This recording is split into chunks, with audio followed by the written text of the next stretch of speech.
Hey everybody, it is Liz with Liz Art Finds, and today we are here with haul number 57. So I'm actually, as you can tell, not in my normal recording place.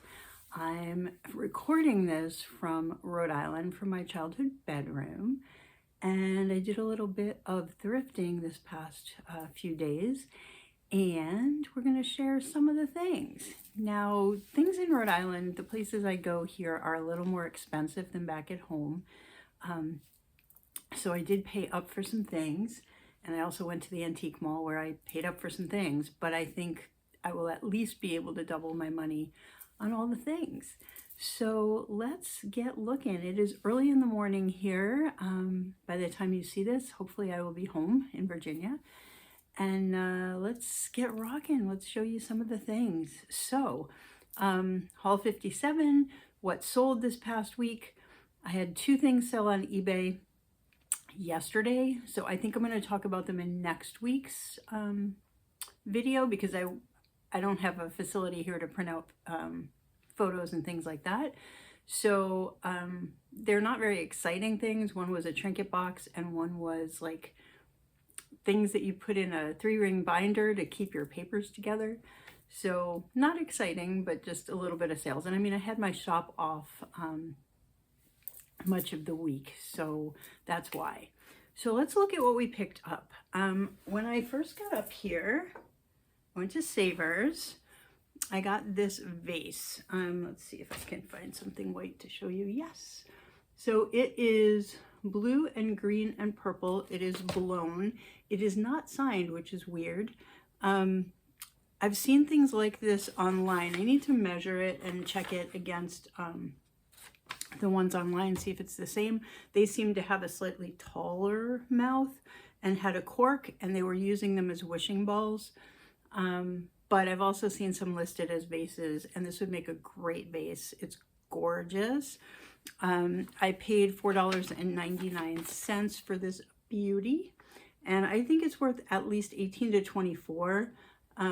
I may hold on to this for a little bit because it's just so pretty and it goes with a lot of the other glass that I have in my cabinet. But if I sell it, I'm thinking 18 to 24 on that one. Then I picked up another one of the flat paperweights from Sweden. This is not a Mats Jonasson.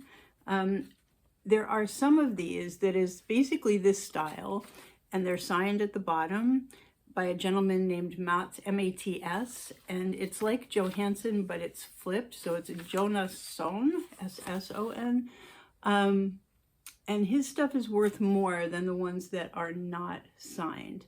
This is a polar bear. So yeah, anyway, I paid $4.99 for the polar bear. I think he's probably worth $12 to $15. Then I went to a Savers up in Massachusetts.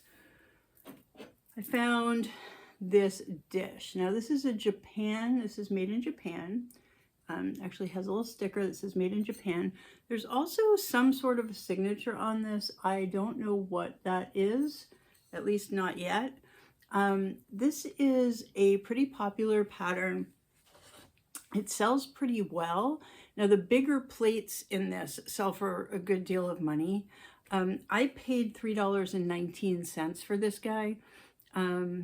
Most of the ones this size sold for 10 to 12, but there were some outliers that sold in the 20s and 30s, actually not 30s, 20s. 20 and 23 were the sales on the some of these, and this is in excellent condition. And again, I paid $3.19 for it. I think I'll probably get around $18 for it, honestly. So I picked it up, but it's one to definitely look out for because the bigger dishes, like I said, sell for good money. So if you can get them at a good price, it's worth it. I think it's Andrea by Sadek. At least that's what I've seen when I looked it up, and it's called Peacock Collection, Blue Peacock Collection. Say that 10 times fast. I'm still half asleep, y'all. Apologies. Okay, then I picked up the Side and Stricker bowl, Sid and Stricker, another one. This is one of the long double ones. It doesn't have an indentation in the middle. It's just a double bowl with pink flowers. And I'll probably hold this and list it in the spring, or at least in February or so, coming, for the spring. Or I am thinking about doing a all fused glass show at some point, live show, after which I would list whatever remained. But I am collecting the fused glass pieces for a future date.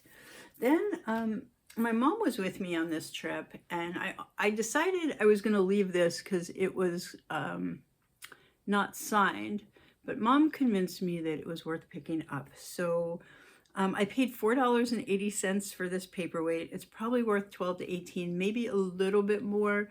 It's really cool. So what's interesting is it does not have a flat bottom. It does not have a ground bottom. It looks like it was somehow molded or poured or something and not like finished at the bottom.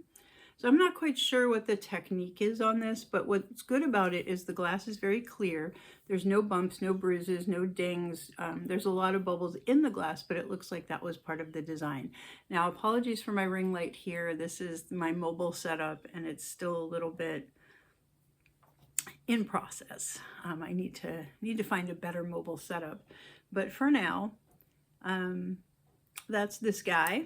I said paid $4.80, worth 12 to 18-ish, maybe a little more, just depends on the day. Then I found this. This was a different day at a different place. This was actually in a case. I picked it up because it's a perfume and it's really cool. The signature on the bottom is MMA from Museum of Modern Art. So it's a reproduction of something that was probably sold in the gift shops. It's got the pulled feather look to it. And it's blue. You can see it a little bit better from there. And the stopper was gorgeous. There's no chips on the stopper. It's in really good condition. I paid like $9.99 for it. I paid way up. Probably worth 24 to 30. The solds on these with the stoppers are all in that 24 to 30 range, between like $24.99 and $29.99. So I would probably, if I put this on eBay, I'd probably list it at $29.99 or maybe even $32 and take offers on it. So we'll see what happens with this one. I may put it into a glass show. I'm sort of kind of collecting perfume bottles because I'm thinking maybe some point I'll do a perfume bottle show, but I don't know yet. Still debating. Okay, the other piece I found, now you guys are gonna laugh. This is my, should I really have picked this up thing? I think I should have. I paid $7.99 for it. I'll show you in a minute. It's comical. It's definitely a weirdo. So if we ever do another weirdo show, this dude will be in it. But it looks like it's professional. It looks like somebody was having some fun. It is a horse on a toilet. It is very well done. Horses are very hard to capture in sculpture. And this one is just so well done. So, yeah. It's also kind of sort of a whistle. Like it has a hole in the bottom and it has a hole here. So far, if you blow in that one, it doesn't make a sound through here. If you blow through this one, which is weird, it does seem to make a sound. I'm not quite sure what's going on here. I thought it was so incredibly different, I had to pick it up. My mom thinks I'm crazy. I showed this to one of my friends online. She thinks I'm crazy. So maybe I'm crazy. But I think I can at least double my money on this. What I put down here is priceless because, oh my God, it's so good. It's so good. And my otter that I had, my crazy weirdo otter, sold pretty well. And I just have a funny feeling someone will appreciate the humor here. And I think he will sell. I don't know for how much. Possibly in the 20s, maybe a little more, maybe not, I don't know. But anyway, I did pick that up. And then I went to the antique mall. And I picked up a few glass pieces. So my favorite by far is this one. And this is a glass heart paperweight. It is signed. It's made here in the US, actually made in California, and it's dated 1988. The signature on here is Schmid and Ray, R-H-E-A. And it turns out they were a pair, a couple actually. They went to school at San Francisco State, and they created a partnership after school. So he studied glass and philosophy, I think. Let me see, I wrote it down. He studied glass and philosophy, and she studied ceramics and psychology. In the late 80s, they got together and they lived in the Sierra Nevada mountains, and they collabed on a beautiful collection of glass pieces, and they also went on to do some beaded jewelry. Their glass is all very similar to this style. It's very unique. When you see the pieces like this, it is Schmid and Ray.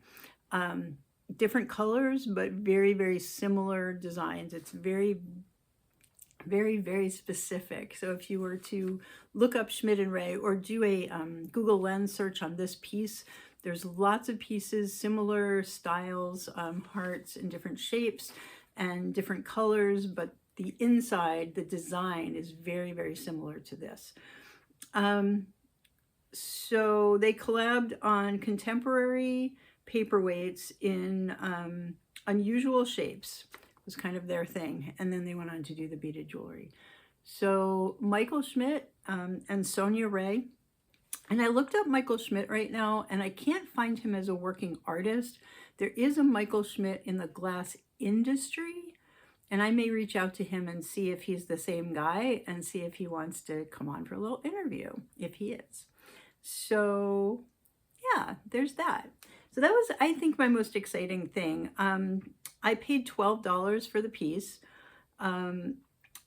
The sold on these are between $18 and $45 and everywhere in between.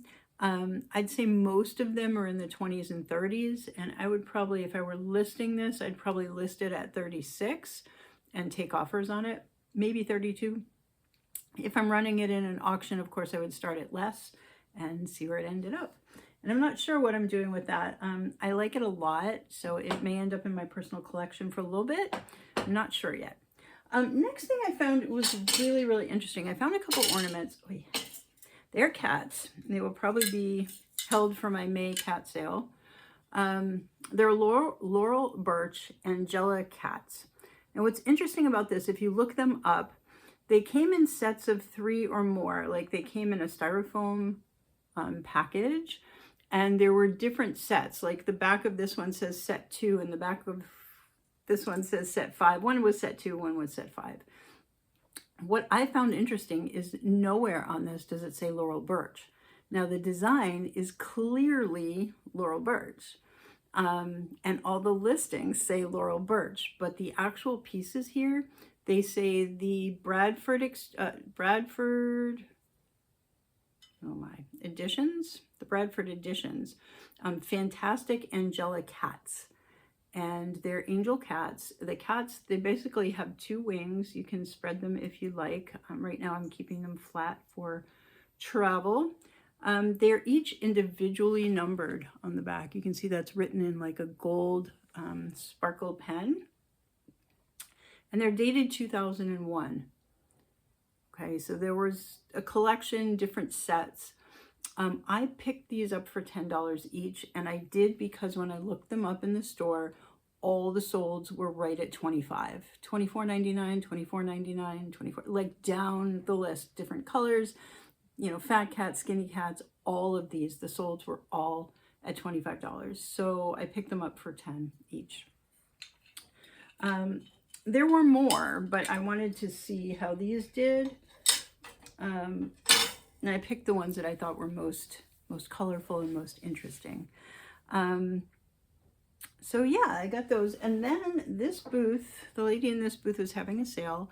So I picked this up for $9.60. It's a swirl paperweight. It's got yellow and orange in it. I don't know if you can see that. There's no signature on it. The bottom is cloudy. My guess is this was made overseas. I don't have much information on it at all. It's a nice piece of glass. It's clear. The shape is good. There's no dings. There's no indentations. It's a very well done paperweight. And again, I paid $9.60 for it. I'm thinking 15 to 18 for the value on this. It could go a little higher if I run it in a paperweight auction. But I mean, that's reasonable. And again, like I said, I paid up, but they were having a sale, so I did pick it up. Loved that one. Then I found this egg. Let me grab this. It's a swirled iridescent egg. Now, I don't know if it's a vase. It's got a ground top and a hole, so likely considered to be a vase. It does have a sticker on the bottom that says Glass Act Studio. It's really hard to see, but there's a sticker. It says Glass Act Studios made in Taiwan. So this is made in Taiwan. It's iridescent, which you may or may not be able to see. You can see it really well there. So it's got an iridescence to it, and then like this white and blue and red swirl all the way around the egg. Really pretty decor piece. I could see it with some dried flowers in it, on a mantle or a windowsill. Would be beautiful on a windowsill, or just a display shelf. It's just a really, really pretty piece of glass. I paid $6.75 for this. I'd say 12 to 18 on it. There's one listed right now at 27 that's a different, it's the exact same shape, but it's like white iridescent glass. So, you know, 12 to 18 plus, maybe in the 20s, just depends on the day. And then the last piece, is this the last piece? Yeah, the last piece we're going to talk about today, I'm going to keep this kind of short today, is the apple. I think it's an apple. Could be a peach because it's got this interesting cleft in it, which I thought was a problem, but then I found one online just like it in yellow with the same cleft. This has been attributed to Barbini Murano. Now it is cased. You can see the Sommerso, I said cased. It's Sommerso technique. So basically red on the inside and then a clear layer on the outside. The thing that tipped me off that it was Murano was the flecks of gold in here. And that's something you typically see like the older Murano pieces. So this has been attributed to Barbini Murano. I do need to get confirmation on that. I want to get some good pictures in my light box when I get home and post it in the Murano group, and just for sure before I list it anywhere, make sure that's what it is. We're doing a paperweight show on knickknacks.net in March or April. They haven't set the date for it yet. So yeah, I will be listing that there, or selling that there. And I think that's all for today. I did pick up a few more things that I'm going to save for the next video, just because I don't know how much time I'm going to have to go out this week. I want to show you this though. This will be in next week's video. This is a Fenton bear, Fenton birthday bear to be specific. I want to just point out something really important about these. Check to see if they glow. So the listings online are not very much. They're like $8 to $12 to, you know, 15-ish. And the solds are like $8 to 15-ish. Except when people are saying that it glows and they're showing a picture of the glow. So the glowy bear that I saw online sold for $30. Well, $28.99 or something like that, $27. It glows like crazy glows. Okay, so make sure you have a good UV light, and if you find these Fenton bears, test them, and if they glow, make sure you put it in your listing that they glow, because that will increase the value of the piece. So I did want to point that out, and we'll talk, I think we'll talk about that next week if I remember. My total spend this week, was 101.49. That's not counting the Fenton Bear. That's just all the other pieces that I showed you. I think realistically the return on them will be around 240, 250-ish, 239, somewhere in that 239 to 249 range. Maybe a little more, maybe a little less, not exactly sure, but 2.5-ish, just under 2.5 times my money. So it's like doubling my money plus a little. So there wasn't any huge seller there. I had one that would have been a huge seller and I broke it. So it was a giant Dorothy Thorpe bowl, flat, you know, the floral one, and I paid like $8 for it. No, it was actually less because it was on sale. I paid somewhere in the 6 to 7 range for it, and it was giant, and it was in the same bag as the paperweight. And I put it in the car, and I heard a crack. The bowl shattered, so I can't show you that because it's in a million tiny pieces. That one would have been $60 to $70 or so. And you win some and you lose some, right? So anyway, that was this week, haul number 57. Next week I will have the rest of the stuff from Rhode Island, plus I'm hoping to get out 1 or 2 nights in Virginia, and we'll see what we have there. And that is all. Have a fabulous week. I'm keeping this, like I said, a little short. I got to get on the road. Have a wonderful, wonderful week, and we'll talk to you next week with haul number 58. Have a good one, everybody. Bye.